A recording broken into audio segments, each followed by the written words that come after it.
سلام الله عليكم واهلا وسهلا بكم في حلقه جديده مع حاتم المرابط. فين عمركم تشوف هذا العالم بان واحد الدوله متعلقه بدوله اخرى، واحد الملك ديال واحد الدوله كيفرح الشعب ديالو وفي نفس الوقت يفرح الشعب ديال الدوله اللي مجاوره معاه. هذا الشيء اللي وقع.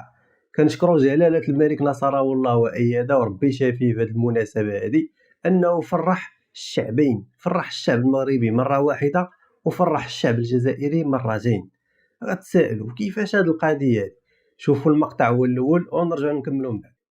أمر الرئيس الجزائري عبد المجيد تبون الحكومة بإطلاق استشارة دولية في أقرب وقت لاستيراد قرابة 1,000,000 رأس من الماشية تحسبا لعيد الأضحى المبارك. بيان لمجلس الوزراء أكد أن الرئيس تبون حض وزير الفلاحة على إعداد دفتر شروط يتضمن سقف الأسعار للأضاحي المستوردة. واش فهمتوا كيفاش فرح الشعب المغربي مرة وفرح الشعب الجزائري مرتين؟ الشعب المغربي فرح بأنه رفع عليه الحراج في العيد الكبير، خاصة أن الماشية العدد ديالها قلال. المهم حسب الإحصاء، يمكن الكسابة كذبوا، غالبا غيكونوا كذبوا، ولكن المملكة المغربية ما كتاخذش قرارات هكاك كتفيق الصباح وكتاخذ القرار كيف ما كدير الجزائر. المملكة المغربية دارت إحصاء، مشاو حصاو العدد ديال الماشية. أنا نهار داروا الإحصاء عرفت القضية فيها إن الكسابة الأغلبية ديالهم، كاين اللي قال الحقيقة ما نكذبوش، ولكن الأغلبية كذبوا. عندنا عدد قل، عندنا كذا. المملكة المغربية، الدولة المغربية قالت بأنه إذا كاين مشكل في العدد، فرفعت الحرج على المغرب، وخاصة غلاء الأسعار والشناقة. والمغرب العام الفايت حاول يعني يدخل الماشية من رومانيا ومن إسبانيا ودخلها فعلا. خلينا من الماشية اللي كتكون غا في القنوات الجزائرية. العام الفايت بداو عليهم غندخلوا لكم الخروف من رومانيا، غندخلوا من رومانيا، فرحوا الجزائريين ونشطوا. وكنا درنا حلقة خاصة السنة الماضية وكذبنا داكشي كامل. في الاخر قالوا لهم خلاهم حتى الدقيقه 90 وقالوا لهم لا، دوك الاكباش اللي غيجيو من رومانيا اللي الذبح ماشي للعيب.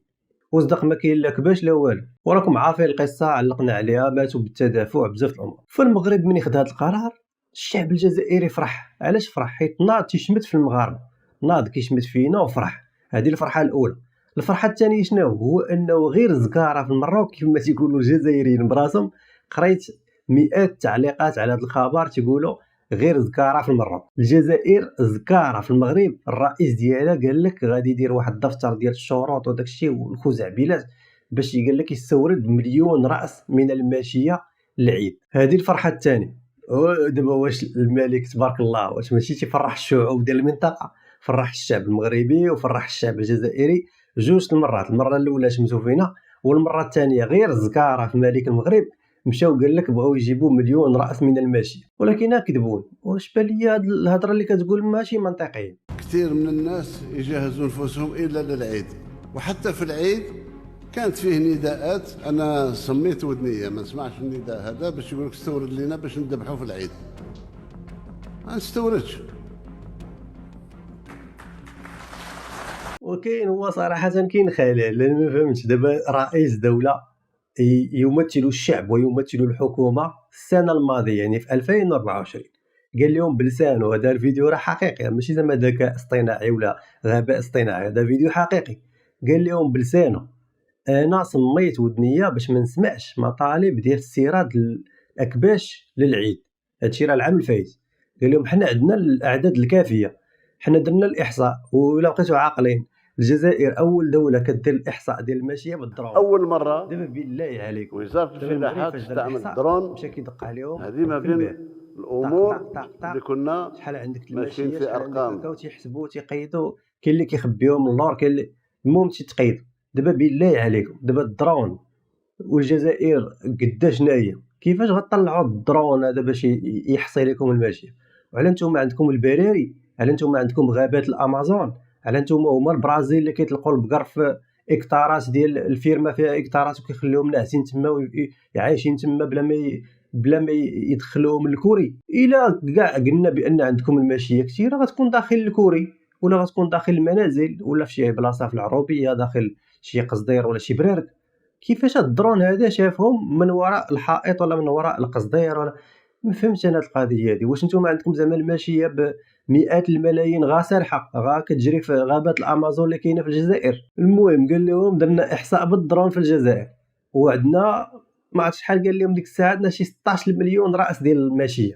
والعام الفايت قال لهم ما نستوردش على ود العيد، عندنا ما يكفي، وصفقوا عليه وناضوا فرحانين، وهذوك الكسابه اللي كيشوطوا الجزائريين وكيغليو عليهم. والعام الفايت اكثر من 70% من الجزائريين ما عيدوش، وراه كيسمعوا الكلام ديالي وعارفينه بانه حقيقي، واخا هما تيكذبوا، واخا تيقولوا ما كاش منا. وشنو التغيير اللي تغير؟ هو قرار جلاله الملك نصره الله وايده. داكشي علاش قلت لكم ملك المغرب كيفرح شعبين، فرح الشعب المغربي وفرح حتى الشعب الجزائري. لولا قرار المملكه المغربيه ما كانش كذبون غيغير الموقف ديالو. وهاد القضيه دي ما خصهاش تكون، لانه كيأكد على انه كياخذ قرارات فقط زكاره في المغرب. ما كاين لا دراسات، ما كاين لا مشاريع، ما كاين لا خطط، ما كاين لا خريطه طريق، لا والو. كاين قرارات على حساب شنو دار المروك كيدير اليمين حنا نمشيو لليسار، المروك كيدير اليسار حنا نمشيو لليمين.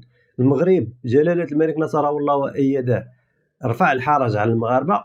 الجزائر ناضت قالت لك واخا الرئيس ديالنا قال العام الفايت ما نستوردوش، ما عمرنا نستوردو وعندنا اكتفاء ذاتي، لا نستوردو يا جدك. دابا انا بغيت غير نعرف الصوره ديال هذا الرئيس الجزائري كيفاش غتكون عند الشعب ديالو. مرات يقول لهم عندنا اكتفاء ذاتي ودرنا الاحصاء بالدرون وما نستوردوش يا جدك، مرات يقول لهم نستوردو علاش حيت ملك المغرب ما بغاش يستورد، حنا نستوردو.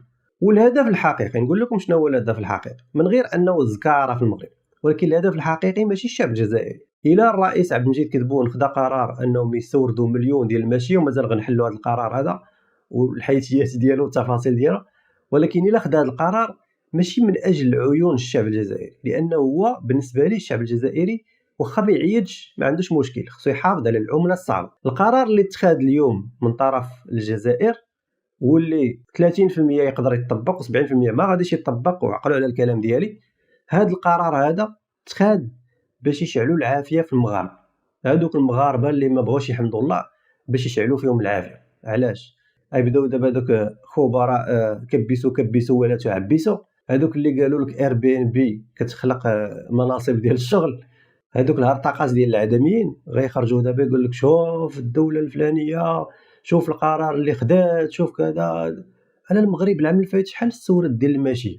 المغرب راه استورد الماشيه من رومانيا واستورد الماشيه من اسبانيا، وكون نجحت هذيك العمليه ما عمر المغرب يفكر انه يلغي الاضحيه ديال العيد. ولكن حيت الشناقه داروا خدمتهم وخا استورد المغرب الماشيه من رومانيا ومن اسبانيا، خلاو الاسعار كما هي وضربوا بنادم بالغلا. فانا كندير لكم طريقه استباقيه بلا ما تقول لنا الجزائر شنو دارت، لان الجزائر العام الفايت كذبت على الشعب ديالها، قالت لهم غنستوردوا لكم الماشيه من رومانيا، ما استوردوا والو.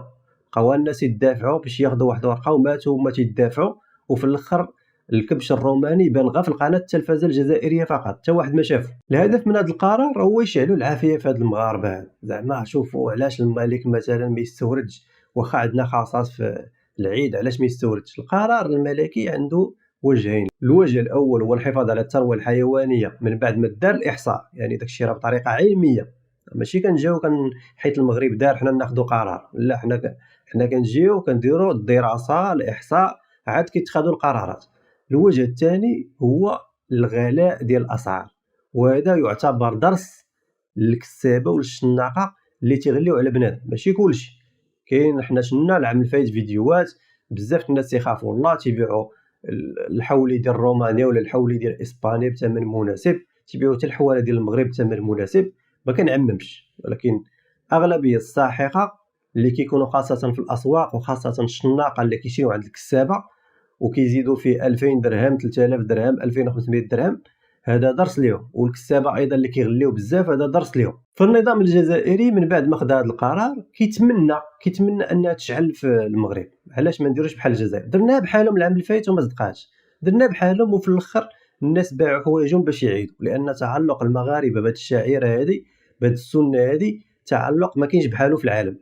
المغاربه فقير ولا غني ضروري يعيد باش ما كان، ضروري يعيد. وكاين كيف ما تنقولوا كاين اللي كيبيع حوايجو باش يعيد، ما يرضاش ما يعيدش، يعني دخلت من غير ان شعائر دينيه ولا داخله حتى في التقاليد المغربي، فصعيب على ان مغربي ما يعيدش. العام الفايت راه المغاربه عيدوا، الجزائريين راه ما عيدوش، ومع ذلك مش متناش فيهم، ومع ذلك المغاربه ما طنزوش عليهم. فالهدف الاوحد ماشي هو اسعاد الشعب الجزائري باستيراد مليون ديال الماشيه، الهدف الاوحد ديال النظام الجزائري هو انه المغربي بدا يدير المقارنه.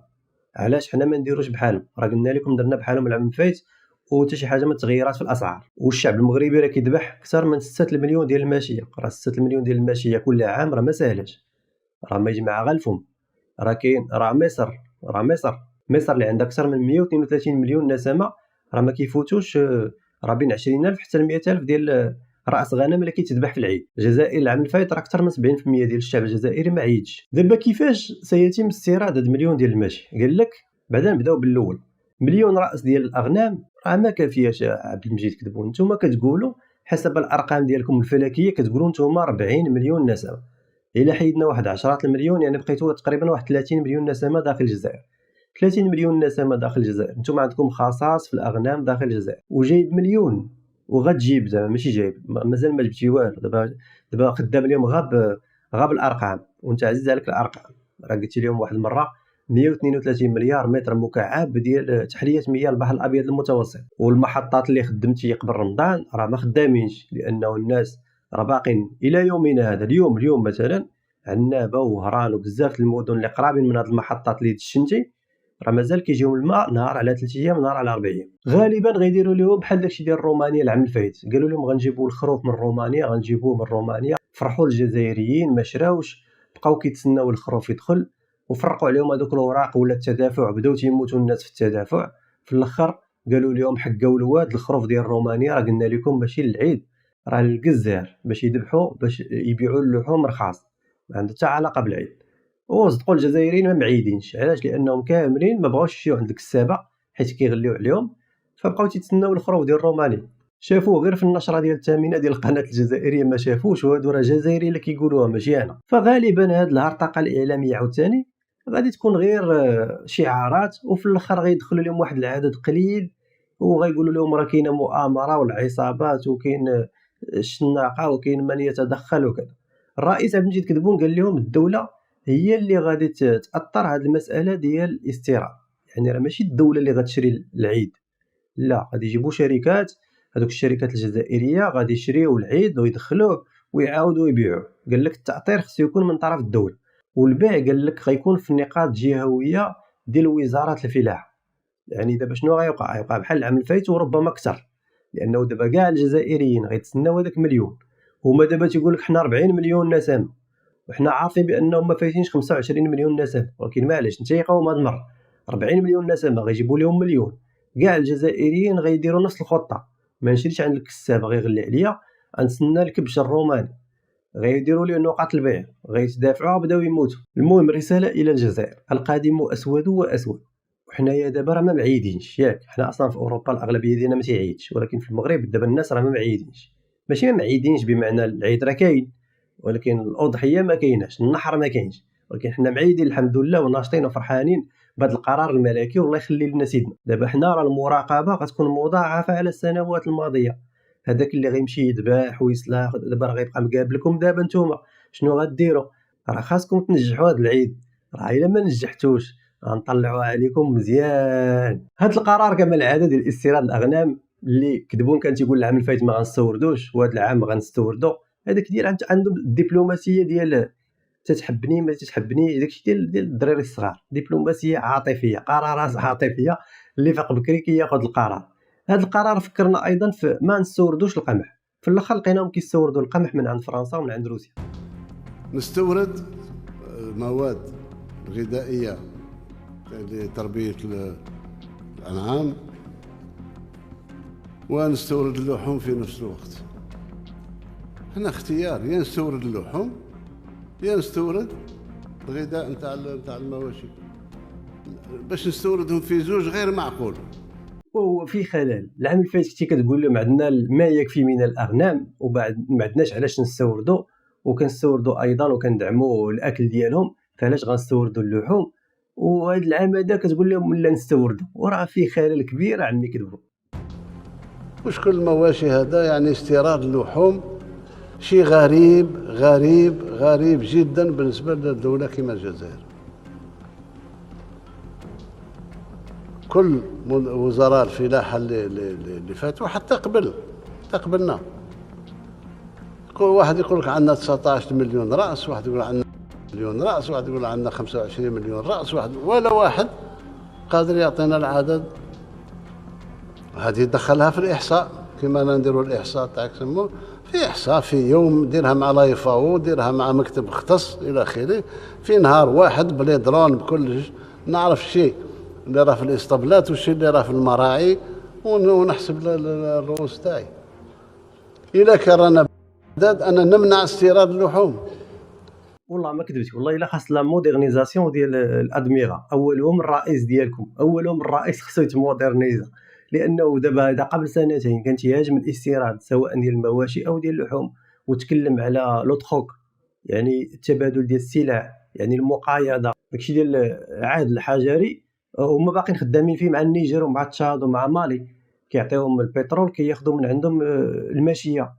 ودابا سبحان الله العظيم غا الملك المغربي دار قرار بدل الدبلوماسيه والسياسه ديال الدوله كامله، غا زكاره وغا باش ينوضوا صداع المغرب، زعما غا باش يشعلوا العافيه في بعض المغاربه باش يقلبوا الشعب المغربي ضد الملك ديالو. هذا هو الهدف ديالو، هما راه ماشي الهدف ديالهم اسعاد الجزائريين او تسهيل هذه الاضحيه هذه، لا. كون كان الغرض ديالهم تسهيل الاضحيه كون راه جابوا لهم الماشيه من رومانيا العام الفايت كيف ما دار المغرب جابها من رومانيا ومن اسبانيا.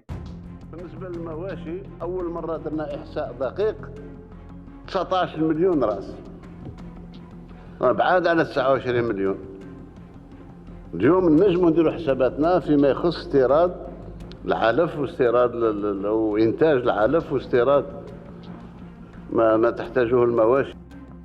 هذا الفيديو ايضا قبل سنتين قال لك كانوا تيقولوا في الاول 29 مليون راس ديال الغنم، صدق او لا تصدق، هما ما فايتين حتى 25 مليون نسمه في البشر، قال لك عندهم 29 مليون نسمه ديال رؤوس الاغنام.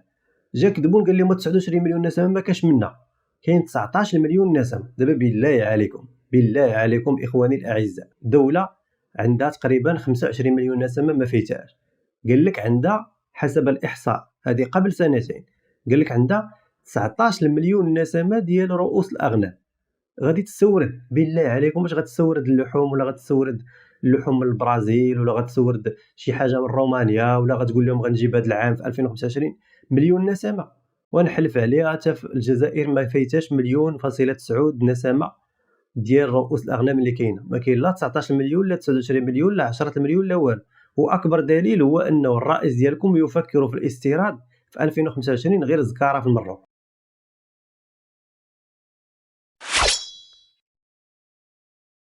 في حلقة يوم أمس فضحنا جريدة الشروق بخصوص هذاك الإعلامي الفرنسي اللي فعلا قال بزاف الأمور لصالح الجزائر في البلاطوات ديال التلفازة الفرنسية، وعاقبته الإذاعة ديال RTL، هذاك جون ميشيل أباتي. قلت لكم قناة الشروق دارت خطأ فادح، لأن جون ميشيل أباتي في نفس التغريدة هاجم الجزائر ووصفها بديكتاتورية وبزاف الأمور.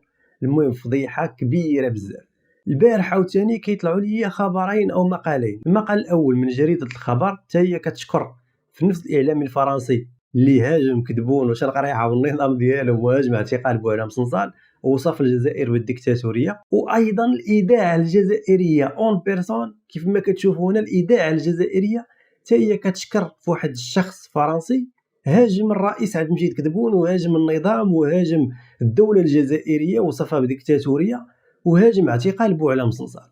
دابا راه البارح قلنا فضيحه مدويه، هذه راه ماشي فضيحه مدويه، لان جريده الشقوق والنفاق طلعت ونزلات كتبقى جريده خاصه تابعه للنظام حنا عارفين. اما دابا حنا راه كنتكلموا على الاذاعه الجزائريه الرسميه، الاذاعه الوطنيه ديال الجزائر كتشكر اعلامي فرنسي يهاجم الجزائر. فضيحه باش تعرفوا بانهم خدامين غير بالبروباغندا. وانا متاكد مليون في المية على انهم عارفين بانه هاجم الجزائر، ولكن تيكذبوا على الشعب ديالهم وما تيقولوهاش لهم، وهذا هو الدور ديالنا نوصلوها لهم ونقولوها لهم. نكتفي بهذا القصف، شكرا على الدعم والتشجيع ديالكم القناه، والله يخلي لينا سيدنا تيفرح كاع شعوب المنطقه. كان معكم حاتم المرابط، السلام عليكم.